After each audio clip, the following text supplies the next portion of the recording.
To my channel. तो कैसे हो आप सब? आई होप कि आप सब अच्छे होंगे। तो आइए हमारी story a demon and his angel के पार्ट 9 को स्टार्ट करते हैं। अगर आप मेरे चैनल में नए हो तो प्लीज़ मेरे चैनल को सब्सक्राइब कर दीजिए, वीडियो को लाइक कर दीजिए एंड कमेंट करके मुझे बताइए कि आपको ये पार्ट कैसा लगा। सन आसमान में धीरे धीरे राइज होना स्टार्ट हो चुका था।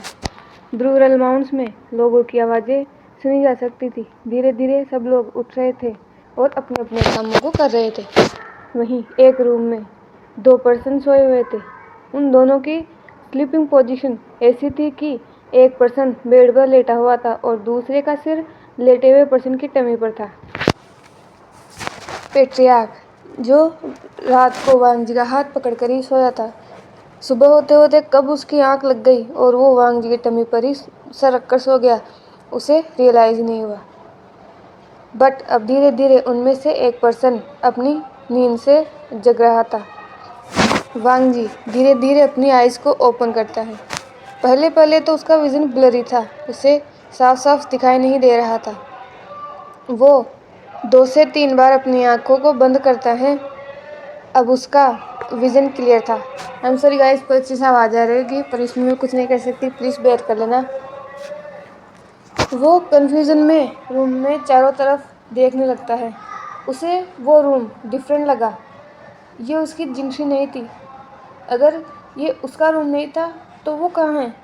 यही सोचकर वो घबराते हुए जैसे ही उठने की कोशिश करता है, एक पेनफुल विम्पर के साथ वापस बेड पर गिर जाता है और वांग जी की आवाज़ सुनकर और उसकी बॉडी में होती हरकतों को महसूस कर पेट्रियार्क की आंखें तुरंत ओपन हो जाती हैं और वो वांग जी की तरफ देखता है, जो उसकी तरफ ही देख रहा था। वांग जी ने जब पेट्रियार्क को अपने सामने देखा तो धीरे धीरे कल का पूरा इवेंट उसकी आंखों के सामने आ गया। ये सब याद आते ही उसने वरीडली पेट्रियार्क की तरफ देखा, बट पेट्रियार्क तो सिर्फ उसे ही देखे जा रहा था। वांग जी ने 1-2 बार उसे बुलाया, लेकिन जब उसे कोई रिस्पॉन्स नहीं मिला तो उसने अपने हाथों के सहारे खुद को बेड पर बैठाने की कोशिश की, बट अगेन उसे पेन हुआ और वांग जी की पेनफुल वॉइस सुनकर पेट्रियार्क होश में आया। उसने वांग जी को उसके दोनों आर्म से पकड़ते हुए कहा, लंजा, तुम्हें क्या कर रहे हो? तुम खुद को फोर्स मत करो, तुम अभी तक ठीक नहीं हुए हो पूरी तरह से। ये बोलकर वो वांग जी को बेड पर बैठने में मदद करता है। जब पेट्रियार्क को ये सेटिस्फेक्शन हो जाता है कि वांग जी ठीक से बैठ चुका है, वो पास रखा पानी का ग्लास उठाता है और वांग जी को पिलाता है। फिर वो कहता है, मैं अभी मास्टर लियन को बुलाता हूँ। यह बोलकर वो जाने के लिए मुड़ा ही था कि वांग जी ने उसके हाथ को पकड़ते हुए कहा, पेट्रियार्क। इस पर पेट्रियार्क रुक गया। उसने घूमकर वांग जी की तरफ देखा और कहा, क्या हुआ लेनार? तुम्हें कहीं दर्द हो रहा है? कुछ अजीब फील हो रहा है? कुछ हो रहा है तो मुझे बताओ। वांग जी फिर पेट्रियार्क के हाथ को टाइटली पकड़ते हुए कहता है, पेट्रियार्क। इस पर पेट्रियार्क रुक गया और वांग जी की तरफ देखा। वांग जी ने बहुत ही लो वॉइस में कहा, क्या तुम मुझसे नाराज़ हो? ये बोलकर वो पेट्रियार्क की आंखों में देखने लगता है। पेट्रियार्क कुछ नहीं बोलता, वो वापस बेड पर बैठ जाता है। थोड़ी देर तक उस रूम में साइलेंस हो जाता है और इस साइलेंस से वांग जी के हार्ट में पेन हो रहा था, बट पेट्रियार्क के फेस को देखकर उसे कुछ तो स्ट्राइक हुआ। उसने अपने एक हाथ को आगे बढ़ाया और पेट्रियार्क को अपने पास आने का इशारा किया। पेट्रियार्क थोड़ी देर तक तो वांग जी को ही देखता है, फिर धीरे धीरे वो वांग जी के पास जाता है और वांग जी की नेक में अपने फेस को छुपा लेता है और वांग जी भी पेट्रियार्क को अपने आर्म्स में छुपा लेता है। वह अब एक हाथ को पेट्रियार्क की वेस्ट के पास और दूसरे हाथ से पेट्रियार्क के बालों को सहलाने लगता है। थोड़ी देर तक उस रूम में साइलेंस हो गया था और फाइनली वांग जी को अपनी नेक पर वेटनेस फील होती है। वो पेट्रियार्क के बालों को सहलाते हुए करने लगता है, मैं ठीक हूँ, सब ठीक है, प्लीज़ शांत हो जाओ, काम डाउन अल्फा, सब कुछ ठीक है, प्लीज़ रोना बंद करो। मैं बहुत डर गया था। मुझे लगा कि तुम मुझे छोड़ कर चले जाओगे। एक पल के लिए तो मुझे लगा कि मैंने तुम्हें खो दिया। मैं बहुत डर गया था लेनार। ये बोलते हुए पेट्रियार्क वांग जी की बाहों में सूखने लगा, रोने लगा। वो पेट्रियार्क जो कल से खुद को स्ट्रोंग दिखाने की कोशिश कर रहा था, अपने फेस पर कामिंग एक्सप्रेशन रखे था। वो पर्सन कितना डरा हुआ है, अपने प्यार को खोने के डर से कितना पैनिक है, ये वो किसी को नहीं दिखाना चाहता था।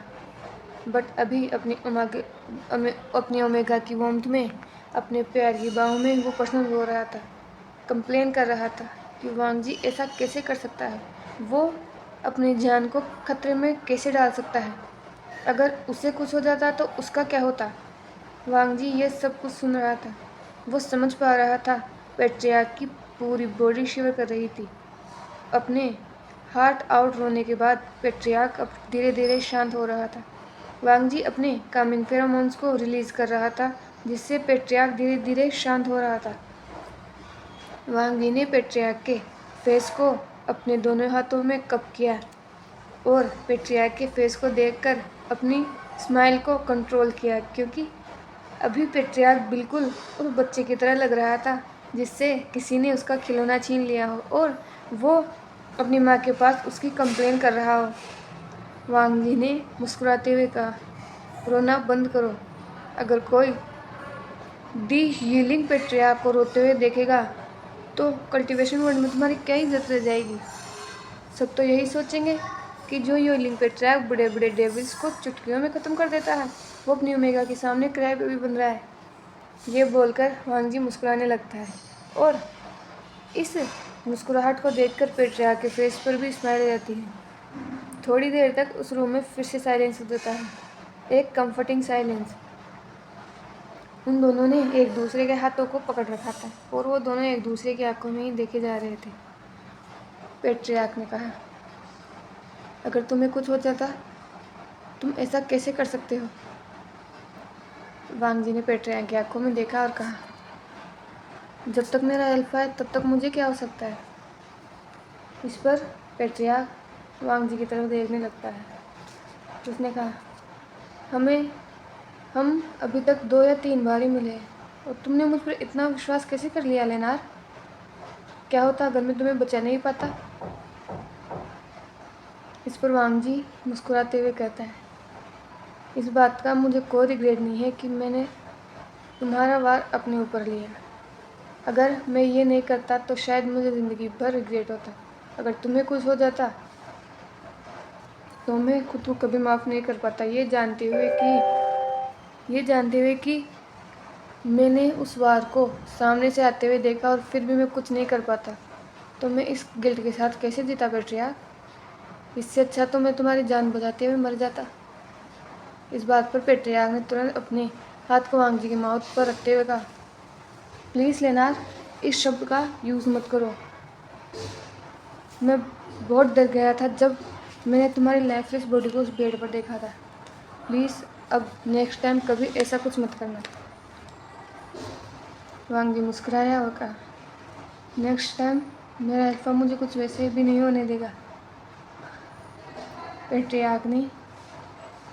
पेट्रियार्क उस वांग जी को ही देखता रहता है, उन आँखों को। पेट्रियार्क देख सकता था वांग जी की आंखों में कोई गिल्ट नहीं है, कोई डर नहीं है, उसके चेहरे पर एक शिकंजी तक नहीं है। भले ही वांग जी को पेन हो रहा हो, उसने इतना पेन सहा हो, लेकिन उसके फेस पर रिग्रेट थोड़ा सा भी नहीं है। पेट्रियार्क ने वांग जी की तरफ देखा। वांग जी ने पेट्रियार्क की तरफ देखा और कहा, पेट्रियार्क। इस पर पेट्रियार्क ने अचानक ही कहा, विंग। वांग जी को पहले तो कुछ समझ में नहीं आया। उसने कंफ्यूजन में पेट्रियार्क की तरफ देखा। पेट्रियार्क ने वांग जी का जब कंफ्यूज फेस देखा तो उसे वांग जी बहुत क्यूट लगा। उसने अपने हाथ को वांग जी के चीक पर रखते हुए कहा, विंग, मेरा बर्थ नेम विंग है और मुझे अच्छा लगेगा अगर तुम मुझे पेट्रियार्क की जगह विंग बुलाओगे। इस पर वांग जी शौक में या फिर कहीं सरप्राइज में पेट्रियार्क की तरफ ही देखने लगता है, क्योंकि इस कल्टीवेशन वर्ल्ड में पेट्रियार्क के नज़दीकी लोगों के अलावा पेट्रियार्क का रियल नेम किसी को नहीं पता। क्योंकि पेट्रियार्क ने जो ब्लू माउंट्स में ये ब्लू माउंट्स को फिर से बसाया है। इस पेट्रियार्क कहाँ से आया है, कौन है वो, किस क्लैन से बिलोंग करता है, वो किस टाइप का कल्टीवेटर है, इस बात को पूरे कल्टीवेशन वर्ल्ड में कोई भी नहीं जानता है। और ये बात वांग जी भी नहीं जानता था, लेकिन उसे ये मौका ही नहीं मिला कि वो पेट्रियार्क से उसका नाम पूछ सके। पर अब जब पेट्रियार्क वांग जी को बता रहा है कि उसका नाम वेंग है, तो वांग जी को जैसे कुछ स्ट्राइक हुआ हो। उसने वेंग की तरफ देखा और कहा, वी गगा।